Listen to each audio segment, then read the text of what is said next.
Perkenalkan,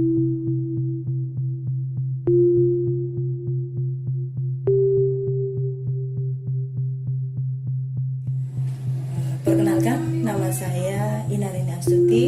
Saya tinggal di Desa Karangwaslor, RT 3 RW 4, Komplek Musala Al-Islam. Kami tinggal bersama-sama dengan suami dan 3 orang anak. Aktivitas sekarang, selain menjadi guru TK atau teman anak-anak, saya juga sebagai ibu rumah tangga tanpa bantuan asisten rumah tangga. Aktivitas pastinya diawali dari pagi hari sebelum sholat subuh, mengurus anak-anak, mempersiapkan anak-anak. Apalagi yang nomor 3 masih usia 2 bulan, masih kecil sekali.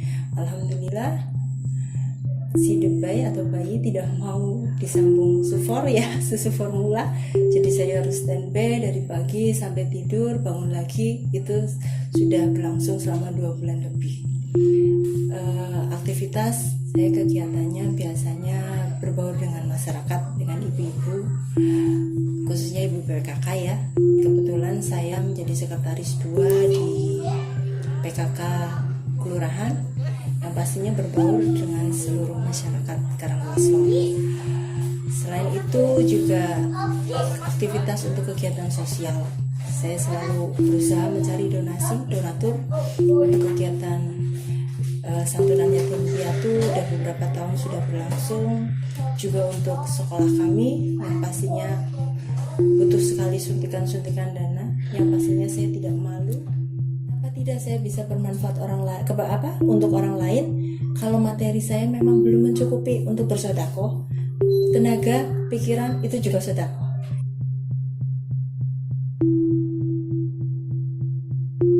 Awalnya tidak kepikiran ya Mas, saya sekolah juga tidak untuk dunia pendidikan ya.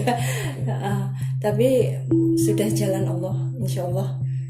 Dari awalnya sejarah saya bisa masuk ke TK, akhirnya saya berkiprah di TK.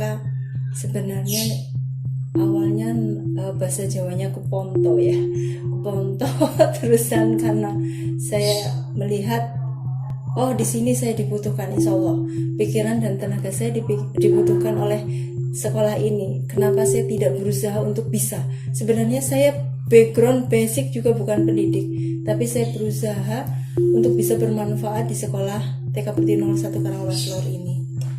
Sebenarnya kalau enak kita, kebetulan saya untuk anak-anak usia dini ya, kebetulan juga ada kelas inklusi. Sejak tahun 2015 sekolah formal tidak boleh menolak untuk anak-anak ABK, anak berkebutuhan khusus.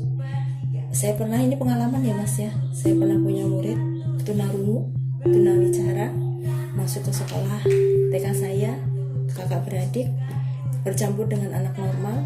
Awalnya kalau kelas kita kan pendidikan karakter sejak awal, ada beberapa anak protes kalau anak usia dini, anak kecil itu kan lugu dan lugas, sampai protes kepada saya, "Bu Guru, kenapa sih Bu Guru aneh?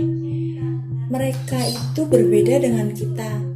Kenapa diterima di sekolah ini seperti itu? Saya nggak mau kumpul dengan anak yang tidak bisa bicara, tidak bisa mendengar." Saya pendekatan dengan anak-anak tersebut yang normal dan saya jelaskan, terusan anak-anak menyadari kenapa saya meminta anak yang kurang itu maju, yang tidak bisa bicara, untuk menyanyi ataupun mengaji. Karena saya ingin menumbuhkan percaya diri mereka, bahwa mereka tuli.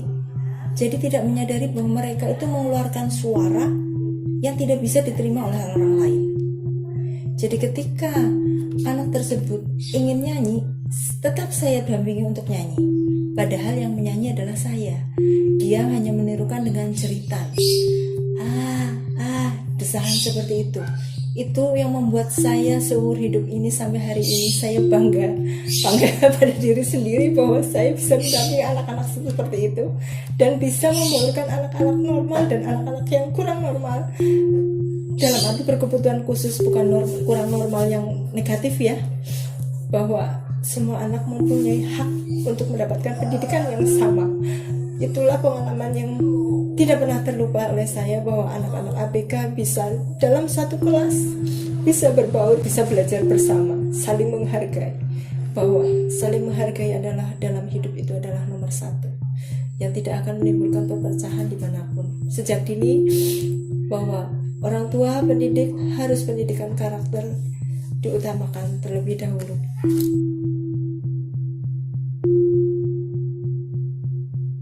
Bagaimanapun kita harus bisa membagi waktu, harus bisa balance. Bagaimana kita untuk tidak merugikan anak didik kita, juga merugikan keluarga, seperti itu. Alhamdulillah kerjasama.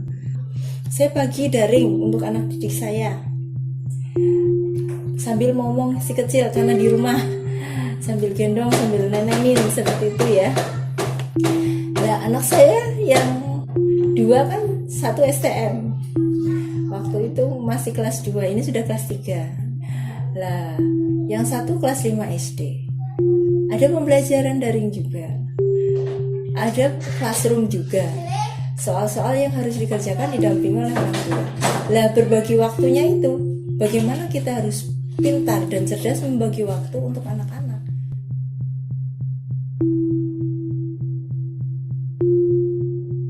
Bagaimanapun kesedihan kita, tidak usah kita tunjukkan kepada orang lain. Tetap tersenyum meskipun ada duka dan lara.